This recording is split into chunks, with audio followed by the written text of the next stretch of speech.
ಜಿಲ್ಲಾ ಉಸ್ತುವಾರಿ ಸಚಿವ ಪ್ರಿಯಾಂಕ ಖರ್ಗೆ ಅವರು ರಾಜೀನಾಮೆ ಯಾಕೆ ಕೊಡಬೇಕು? ಸಂಬಂಧ ಇರದೇ ಇರುವ ವಿಷಯ ಇಟ್ಕೊಂಡು ಬಿಜೆಪಿಯವರು ರಾಜೀನಾಮೆ ಕೇಳ್ತಿದ್ದಾರೆ. ಸಚಿನ್ ಆತ್ಮಹತ್ಯೆಗೂ ಹಾಗೂ ಸಚಿವ ಪ್ರಿಯಾಂಕ ಖರ್ಗೆ ಅವರಿಗೆ ಯಾವುದೇ ಸಂಬಂಧ ಇಲ್ಲ. ಇದು ಬಿಜೆಪಿ ಕುತಂತ್ರವಾಗಿದೆ ಅಂತ ಆಕ್ರೋಶವನ್ನು ವಿಧಾನ ಪರಿಷತ್ ಸದಸ್ಯರಾದ ತಿಪ್ಪಣ್ಣಪ್ಪ ಕಮಕ್ನೂರ್ ಅವರು ಹೊರಹಾಕಿದ್ದಾರೆ. ಸರ್ವರಿಗೂ ಸಮಪಾಲು ಸಮಬಾಳು ಎಂಬ ರೀತಿಯಲ್ಲಿ ಉತ್ತಮ ಕೆಲಸ ಮಾಡ್ತಾ ಇದ್ದಾನೆ. ರಾಜ್ಯನೇ ಮೆಚ್ಚತಕ್ಕಂಥ ರೀತಿಯಲ್ಲಿ ಗ್ರಾಮೀಣ ಅಭಿವೃದ್ಧಿ ಮತ್ತು ಪಂಚಾಯತ್ ರಾಜ್ ITBTಯಲ್ಲಿ ಉತ್ತಮವಾದ ಕೆಲಸಗಳನ್ನು ಮಾಡಿ ಇಡೀ ರಾಜ್ಯಕ್ಕೆ ಮಂತ್ರಿ ಮಂಡಲಕ್ಕೆ ಉತ್ತಮವಾದ ಮಂಡಲದಲ್ಲೇ ಉತ್ತಮ ಹೆಸರು ಕಳಿಸ್ಕೊಂಡಿದ್ದಾನೆ. ಅವನಿಗೆ ಕಪ್ಪು ಚುಕ್ಕಿ ಹಚ್ಚಬೇಕು. ಈ ಭಾಗದಲ್ಲಿ ಅವರು ಮಂತ್ರಿ ಪದ ತೆಗಿಬೇಕಂತೇಳಿ ಕೆಲವು BJPಯವರು ಏನು ಮಾಡ್ತಾಯಿದ್ದಾರೆ, ಅದಕ್ಕೆ ನಾವು ಸೊಪ್ಪು ಹಾಕಲ್ಲ.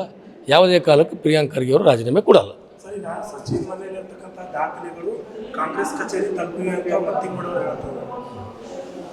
ಅವ್ರು ಯಾವ ದಾಖಲೆ ಹೋಗಿ ಮುಟ್ಟಿಸ್ರು, ಏನು ಡುಪ್ಲಿಕೇಟ್ ಯಾವನೋ ಓಡಿದಲ್ಲೋ ಯಾರಿಗೂ ಗೊತ್ತು, ಪರಿಶೀಲನೆ ಮಾಡಿದ್ಮೇಲೆ ಗೊತ್ತಾಗ್ತದೆ. ಅವರೇ ಸೃಷ್ಟಿ ಮಾಡಿ ಕೊಟ್ಟರು ಕುಡಿಬೋದು. ಇಲ್ಲ, ಸಚಿನ್ ಮನೆಯಲ್ಲಿ ಅಂತಂದ್ರೆ ಪೊಲೀಸರು ಏನು ಮಾಡಿದ್ದಾರೆ, ದಾಖಲೆ ಕಾಂಗ್ರೆಸ್ ಕಚೇರಿ ತಲುಪಿದ್ದಾರೆ ಅಂತ ಹೇಳ್ತಾ ಇದ್ದಾರೆ, ಆರೋಪ ಮಾಡ್ತಾ ಇದ್ದಾರೆ. ಇಲ್ಲ, ಅದು ಸುಳ್ಳ. ಕಲಬುರಗಿ ನಗರದಲ್ಲಿ ಮಾಧ್ಯಮದವರೊಂದಿಗೆ ಮಾತನಾಡಿದ ಅವರು, ಸಚಿವ ಪ್ರಿಯಾಂಕ ಖರ್ಗೆ ಅವರು ಉತ್ತಮ ಆಡಳಿತ ನೀಡುತ್ತಿದ್ದಾರೆ ಅಂತ ಯಾವುದೋ ಕಚೇರಿ ಮುಟ್ಟಿಲ್ಲ.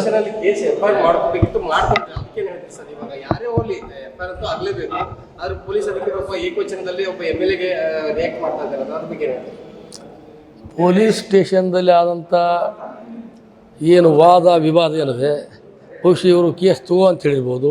ಇದು ನನ್ನ ಸ್ಟೇಷನ್ಗೆ ಬರೋಂಗಿಲ್ಲ, ಬೇರೆ ಕಡೆ ಬರ್ತದೆ, ಅಲ್ಲಿ ಹೋರಿ ಅಂತ ಅವ್ರು ಹೇಳಿರ್ಬೋದು. ಆ ವಿಚಾರದಲ್ಲಿ ಏನಾಗಿದೆ ಸಂಪೂರ್ಣ ಮಾಹಿತಿ ನನ್ನ ಬಳಿ ಇಲ್ಲ.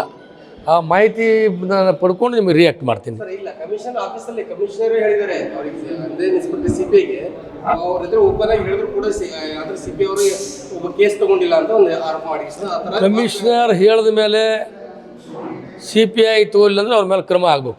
ಅವ್ರಿಗೂ ಈ ಪ್ರಕರಣಕ್ಕೂ ಯಾವುದೇ ಸಂಬಂಧ ಇಲ್ಲ. ಅಲ್ಲದೆ ಪ್ರಿಯಾಂಕ ಖರ್ಗೆ ಅವರ ಅಭಿವೃದ್ಧಿ ಕೆಲಸ ಬಿಜೆಪಿಯವರಿಗೆ ಸಹಿಸಲಾಗ್ತಾ ಇಲ್ಲ. ಪ್ರಿಯಾಂಕ ಖರ್ಗೆ ರಾಜೀನಾಮೆ ನೀಡೋ ಅವಶ್ಯಕತೆ ಇಲ್ಲ ಅಂತ ಹೇಳಿದರು.